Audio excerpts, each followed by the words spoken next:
छोटा नंबर है, नंबर और भी आएंगे क्योंकि बहुत से युवा साथी बाइक के ऊपर चल रहे थे। लगातार अभी भी लाइन आ रही थी। उनके अंदर तिरंगा को लेकर कितना प्यार है और 75 साल हो गए हैं आज़ादी को। हमारे बुजुर्गों ने जो आज़ादी शहादत देके ली है, उस आज़ादी को एक मोटिवेट के रूप में हम मना रहे हैं। और जो हमारे आज के जनरेशन है, उनको भी पता है कि हमारे बुजुर्ग किस प्रकार आज़ादी।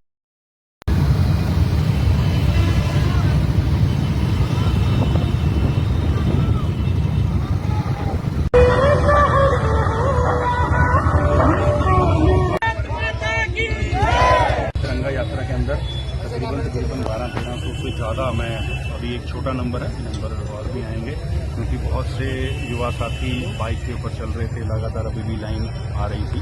उनके अंदर तिरंगा को लेकर कितना प्यार है और 75 साल हो गए हैं आज़ादी को। हमारे बुजुर्गों ने जो आज़ादी शहादत देके ली है, उस आज़ादी को एक मोटिवेट के रूप में हम मना रहे हैं। और जो हमारे आज के जनरेशन है, उनको भी पता है कि हमारे बुजुर्गों ने किस प्रकार आज़ादी। सर, किस तरह से हरियाणा का परफॉर्मेंस ओवरऑल कहें तो सबसे बेहतरीन और सबसे ऊपर टेबल के ऊपर है। हिंदुस्तान के जितने मेडल आए उसमें 33% अकेले हरियाणा के। तो ये दर्शाता है कि खिलाड़ियों के अंदर एक अलग उत्साह है। माननीय मुख्यमंत्री जी जब इनाम देने की बारी आती है तो वो रुकते नहीं है। हर स्टेट जो है वो गोल्ड का देता है, सिल्वर का देता है, ब्रोंज का मेडल का इनाम देता है, लेकिन कभी भी चौथे स्थान पर आने वाले किसी भी राज्य ने नहीं दिया। तो हरियाणा इकलौता एक प्रदेश है। मैं माननीय मुख्यमंत्री जी का धन्यवाद भी करूंगा जिन्होंने चौथे स्थान पर खिलाड़ी आने वाले जो हैं उनको 15 लाख रुपए की राशि दी है। ये एक राशि ना इसको समझे, क्योंकि जब कोई खिलाड़ी तीसरे स्थान पर आता है और चौथे स्थान वाला थोड़ा सा रह जाता है तो फाइट एक जितनी होती है, एक जितना फासला तय किया होता है मैच जीतकर, तो कंपटीशन जीतकर। तो जब हम थर्ड मैच और फोर्थ मैच में हार जाते हैं तो निराशा बहुत होती है। तो हम उनको मोटिवेट करने के लिए कि खिलाड़ी अगली बार और ज़्यादा मेहनत करें और मेडल जीत के लाए। तो ये प्रोत्साहन राशि जो है माननीय मुख्यमंत्री जी दे रहे हैं। पहले के लिए हम 1.5 करोड़ रुपए दे रहे हैं, दूसरे के लिए 75 लाख रुपए, तीसरे के लिए हम 50 लाख रुपए, चौथे आने वाले को 15 लाख और जो पार्टिसिपेट कर रहा है उसको हम 7.5 लाख रुपए देते हैं। सर, जिस तरह से वो 8 साल बाद होने वाली है। हरियाणा की तैयारियां हमने शुरू कर दी है। As of Indian Olympic Association इसको होस्ट कर रही है। हरियाणा ओलंपिक एसोसिएशन के प्रेसिडेंट होने के नाते जितने भी फेडरेशंस हैं, उन फेडरेशनों को 2 दिन पहले लेटर जारी कर दिया है कि आप सिलेक्शन ट्रायल्स के लिए सरकारी कोच और हरियाणा ओलंपिक एसोसिएशन के जो एक पदाधिकारी आपके साथ मिलकर उस ट्रायल्स को लेगा, क्योंकि ये एचओए के सिंबल के नीचे ये गेम्स होंगी। जो एसोसिएशन किसी एडमिनिस्ट्रेटिव से या किसी रूप से नहीं है, उनकी फेडरेशन नहीं है, एसोसिएशन नहीं है, उनको एचओए अपने सिंबल के नीचे लेके जाएगा। और सबसे बड़ी बात यह है कि एचओए जो है वो सारी फेडरेशनों को लेटर देता है। अगर वो कोई फिर भी उसकी पालना नहीं करते तो एचओए जो है हरियाणा ओलंपिक एसोसिएशन उन खेलों को जो खेलें, चाहे वो किसी भी गेम की हैं, उनको अपने गेम्स करके उसको आगे बढ़ाएगा, क्योंकि ये गेम्स जो हैं वो एचओए और आईओए के अंदर हो रही है, ना कि किसी फेडरेशन के अंदर। तो ये सरकार पूरा खिलाड़ियों का मान सम्मान, मेरे अभिमान्य मुख्यमंत्री जी से भी बात हुई, उन्होंने कहा कि इनका पूरा हम डाइट, ट्रेनिंग, टिकट वगैरह सब इनको पूर्ण रूप से देंगे। इनका जाने का आने का जो है ट्रैवलिंग का लुक आफ्टर करेंगे, जिससे कि खिलाड़ी और अच्छा परफॉर्म करें। हरियाणा निचले स्तर पर भी और ऊपरले स्तर पर भी, दोनों पर ही। जैसे आपने देखा होगा खेलो इंडिया में हरियाणा अव्वल आया है, सबसे ज़्यादा मेडल जीते हैं, उसी प्रकार गेम्स में भी, नेशनल गेम्स में, उसमें भी हरियाणा अच्छा परफॉर्म करे, अच्छे मेडल जीते। इसलिए माननीय मुख्यमंत्री जी ने खिलाड़ियों के लिए पूर्ण रूप से सहयोग किया।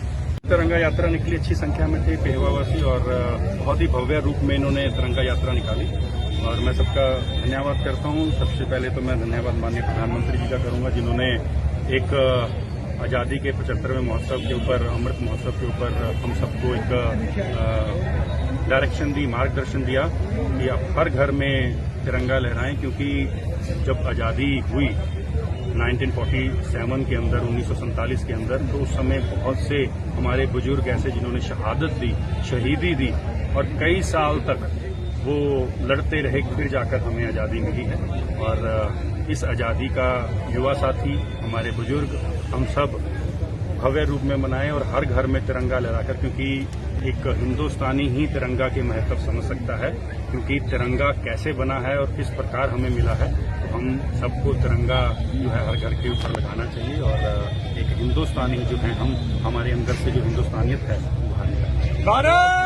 माता की। वह साथी जो हैं मैं उनको यही संदेश देना चाहूंगा कि वो अपने हिंदुस्तान, क्योंकि कभी भी आप देख लीजिए, कभी भी हिंदुस्तान, चाहे वो खेल के रूप में, चाहे वो लड़ाई के रूप में, फौज आर्मी के रूप में, जब भी किसी बॉर्डर पर या किसी मैदान में उतरता है तो जो युवा साथी है उसके अंदर से फीलिंग आती है कि मैं भी यहाँ पर होता तो मैं भी एक अपने आप को रिप्रेजेंट करता हिंदुस्तान की तरफ से। तो अब मौका है हमारा एक तरीके से हिंदुस्तान को रिप्रेजेंट करने का। तिरंगा जो है हमारी आन बान शान है, उसको घर पे लहराएं, उसको किसी भी रूप में, चाहे आप व्हाट्सएप ग्रुप में डीपी लगाएं अपना, चाहे वो फेसबुक, एक महसूस होना चाहिए कि हम हिंदुस्तानी हैं। वो महसूस होना हमारे लिए एक विजय के बराबर है। खेलों में भी खिलाड़ियों का ओवरऑल हिंदुस्तान का बहुत अच्छा परफॉर्मेंस रहा है, one of the best performance है। और साथ ही में हरियाणा के जो खिलाड़ी हैं उन्होंने 33% से ज्यादा मेडल, हिंदुस्तान के अगर जितने मेडल आए हैं 61 मेडल आए हैं तो उससे ज्यादा जो है उसमें 33% जो है भागीदारी मेडल टैली में हमेशा जो हर बार रही है हरियाणा की सबसे ऊपर रही है, तो इस बार भी हरियाणा की सबसे ऊपर है। 9 गोल्ड हरियाणा के हैं और 22 गोल्ड जो है पूरे हिंदुस्तान के, और अगर टोटल मेडल देखें 61 मेडल हैं और इसमें से 20 मेडल हरियाणा के हैं।